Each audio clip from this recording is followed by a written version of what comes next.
Hello there. Welcome back to Just Scylla.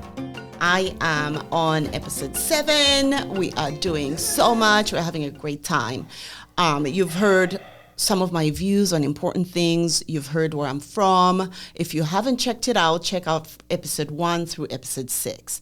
Today, I am joined by my love, my significant other, my support system, my rock, my boyfriend, who happens to be very, very white. I know. I didn't expect it either. But I love this guy. I didn't expect you either. Donald Broughton, welcome to Just Scylla. This is your first time on the show. It is. It is. Thank you for having me. So what do you think about all of this stuff? Well, another Scylla. You come up with these ideas, you come up with these dreams, and fast forward the tape a very short period of time, and here we are sitting here doing a podcast. And it wasn't but just a few weeks ago you were saying, I really think we should do podcasts. Well, I am so happy that I have somebody in my life who's very supportive and sees the visions that I have. I don't always see them completely. I know. Initially. We argue about them a lot. In fact, we argued about the podcast a lot. We discuss them until I get a better idea of what it is you imagine, and then away we go. Yeah, and then, but when you got it, you were totally 100% on board. And that's one of the characteristics that I love. You give me an opportunity to go for it. Yeah. And you push me forward. And I think that... Well, you have a very over-the-horizon, big picture way of approaching things, and as you say, argue. Some people would call it that. I always think it's we're refining the idea, and I'm trying to say, okay, I think, but I don't quite see. I like that, refining the idea. Well, yeah. I love that. We have very, very different backgrounds and very different educations and life experiences, but then in the end, we have a lot of commonality, and that's kind of the fun part of it. And for those people that have never met us, don't know us, we need to help them fill out the blank. We need to fill in the blanks for them. Sure. And so, well, first thing, yeah. How did we meet? Yeah, and that's an obvious question that a lot of people ask couples. How did you guys meet? I think that it's less common when the couples look like, well, of course they look like they're brothers and sisters, right? But it's obvious that we're not. And so the question is, well, how did those two get together is really what they're asking when they say, how did you two meet? We met at a charitable gala. Mm-hmm. Little did we know it was the first of many.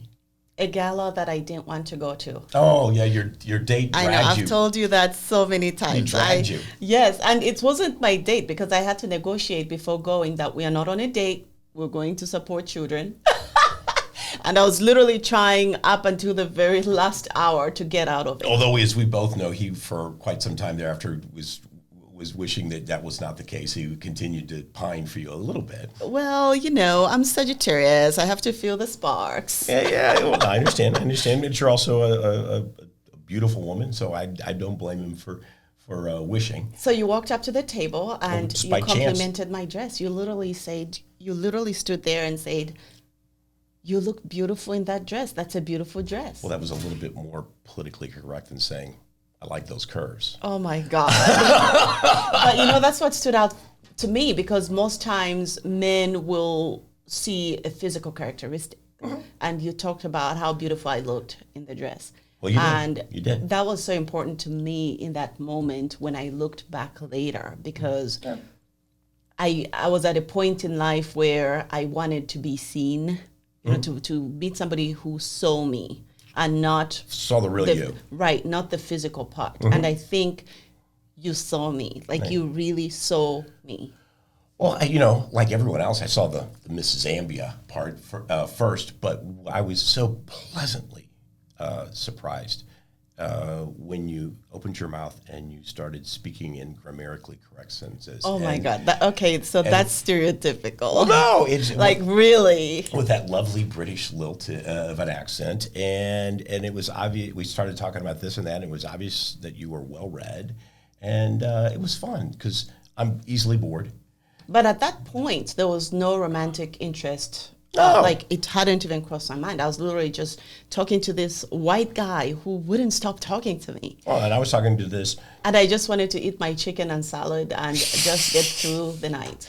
And I was talking to this stunningly beautiful black woman who was entrepreneurial, ran her own PR firm, and was a delightful dinner conversationalist. So how we connected was after that moment, after talking for 4 hours, literally.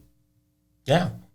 You asked me to get in touch because you did national TV stuff and you were exploring your PR company that you were using at the time. Right. So that's how we got together and had lunch. Mm-hmm. I taught you how to use chopsticks. You taught me, and that was really we went to a sushi restaurant. Mm-hmm. I had no idea how to use chopsticks. And you do now. And you were so gentle and showed me how to do it right. And every time I dropped it, you were so classy about it. Well, unless you grew up in a culture that uses them, everybody has to learn, has to have a first time, has to learn. And somebody taught me, and so I was happy to teach you. And to get your ideas and examine whether or not I thought maybe you could really help me boost my hits on national television and elsewhere, and also help you better understand what it was I actually did. Because I don't think initially I told you what I did and you said, like, I was going through the motions. I was like, you're okay, whatever. Okay. Because I come from a creative background, so it was all going past my head. You thought I was a stockbroker, basically. Yeah, basically, yes. But then at this point, nothing. Like, I hadn't even hadn't crossed my mind that we would be anything but business. Yeah. We were having. I thought you were attractive, but it wasn't but up to that point it was professional. Yes. Yeah. It was very professional. Though I have to say it was the fastest PR contract I've ever signed. Because usually I'll have 2 or 3 meetings before we get to the contract, but you looked at my proposal and you said, I'm not going to pay that. I said, no way. There's absolutely no way I'm paying that amount. My monthly retainer, you said you're not going to pay that. You told me exactly what you were going to pay, and you said you'd sign up for PR services for a year. And so we started a professional relationship. I said, this is the limit on I'll pay, and this is how much what I want and I expect, and this is the term at which I'll agree to, and then we'll take it from there. I was just being, it was a business relationship. I was being definitive and decisive. And fast forward, long after that, I met you for dinner, which we were just having dinner, really. At it's a restaurant called Herbie's in the Central West End, and back then in the St. Louis area. You had a meeting right after at the MAC, the Missouri Athletic Club. Downtown. Yeah, so very male-dominated board meeting kind of thing. Well, somebody was running for a board position, and they were throwing a reception to try and solicit votes and support. And we kept talking during our conversation, and you just said, "Let's go." And I'm like, "Where are we going? To the MAC?" I mean, Jackie Joyner Kersey in my head had a protest there because they didn't allow black members. But this is in the 90s. And then they didn't allow, I don't know if there was a policy against it, but in effect they hadn't admitted a black member. So in my mind, I was thinking, what does it mean I am not going to the MAC? They're racist. That's what I was thinking at the time. Well, they're not. I'm like in any organization, I'm sure there's a closet one here or there, but that's a misconception. But I'll admit, at the time there was a bit of a let's see what she does. I feel so. You were testing me. I admit there's a little bit of because it was a room full of old white guys. Yeah. Yes. And let's just see. I thought it would be fun because I actually thought you would do what you did extraordinarily well, and in a relatively short time, not only did you wow them, but they were enamored with you as well. So I feel like I was auditioning for something. Well, are we all the time?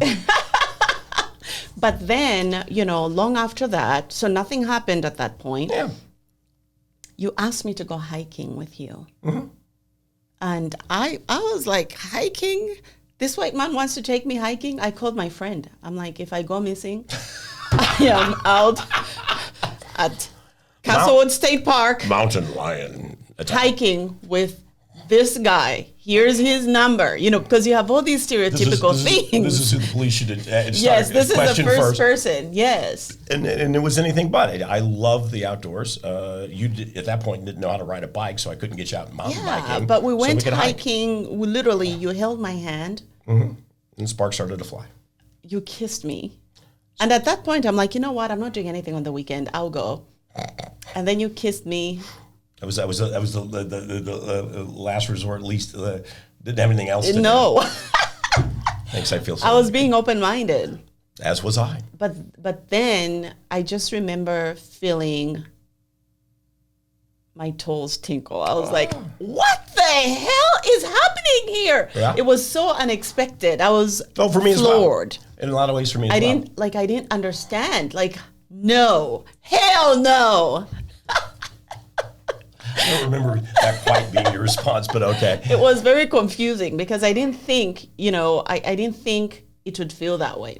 Yeah, well, so you didn't expect it. I didn't necessarily either. But initially, you thought it was just a fling. I thought you were just wanting to explore. Okay. And I was not in a relationship. I hadn't been one in 2 years. I was like, you know what? Whatever. If this is one night, if it's whatever. I was just in that moment. So you asked me out on a date the next day, and the next day, and the next day. I'm definitive, decisive. And that's when I started maybe thinking, okay, maybe he's actually interested in me as a person. Yeah. Well, but you knew that. You just confirmed it. Yes. Yeah. So, but what convinced you that this was worth really actually investing in? That it was worth the time, that it was worth the trouble, that there's a long term to it.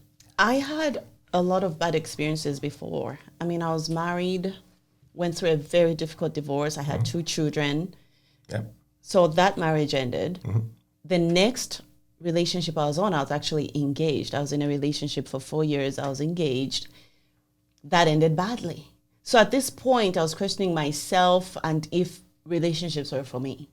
So when I met you, I'd been single for 2 years. You were in the no relationship. I was finally okay. Like, I was okay with not having somebody there. Mm-hmm. But you came in unexpected and literally turned my life around. You were there.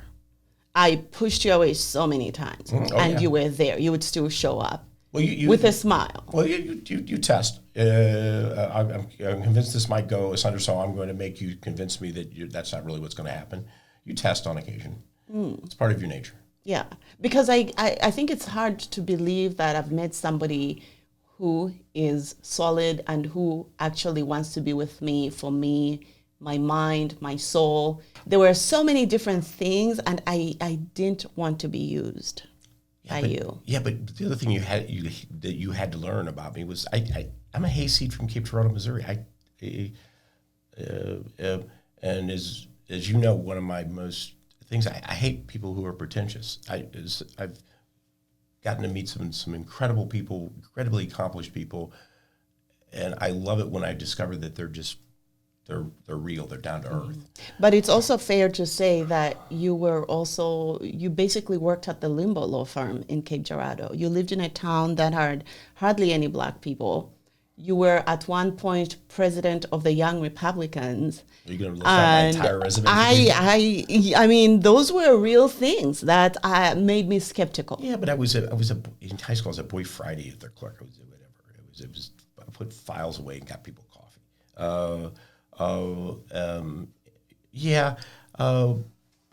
What made you decide to be with me? Well, as I've said, you are fascinating and strong and a challenge at times, but that's what makes it fun. Again and again, you and I can walk on people, and that's boring really quickly. When did you realize you were in love with me? I don't know. I don't know if it was a single moment as much as it was just an evolvement.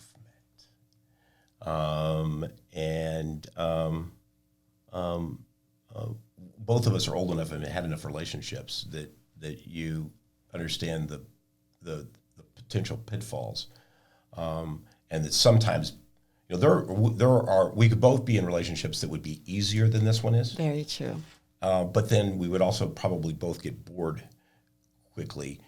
We'd be in control, but we'd be bored with it pretty quickly as well. You and I are very challenging.